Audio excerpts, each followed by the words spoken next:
Once upon a time, in a faraway land, there was a giant who owned a beautiful garden. The garden was expansive and filled with vibrant flowers, fruit-laden trees, and soft green grass that seemed to beckon children to come and play. Every afternoon, children from the nearby village would sneak into the garden to frolic and enjoy its delights. The giant had been away for a long time, visiting his friend the Cornish ogre. One day, he returned unexpectedly and found the children playing in his garden. "What are you doing here?" bellowed the giant in his deep, thunderous voice as he glared at the children. Terrified, the children ran away, scattering like leaves in the wind.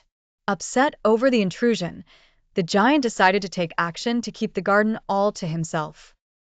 He built a high stone wall around the garden with a sign that read, "No trespassing. Violators will be crushed." Days passed, and the giant's garden grew silent and somber. Spring arrived, dressing the world in soft green hues and bringing chirping birds and blooming flowers everywhere, except for the giant's garden. "I can't imagine why my garden is still lifeless," the giant grumbled as he peered out of his window, noticing that winter continued to cling to his enchanted space without releasing its icy grip. The days turned into weeks, and the giant felt lonelier and grumpier as the blissful sounds of laughter from the village reached his ears. Then, one morning, he noticed a tiny gap in the wall where a small boy managed to slip into the garden.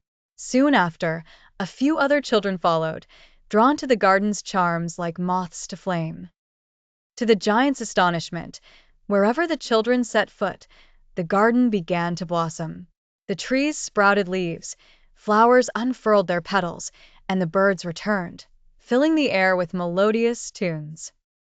The giant realized that it was the presence of the children that brought the seasons in full swing to his garden.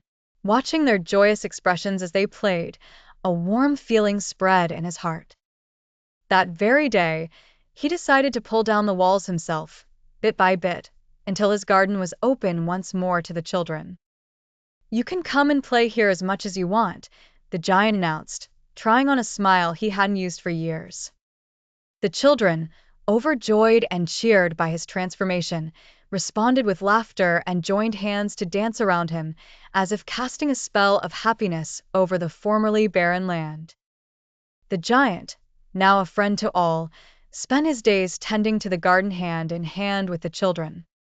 The once selfish giant had discovered the joy of sharing and opened his heart, finding that it was far warmer and more wonderful than keeping all things to himself.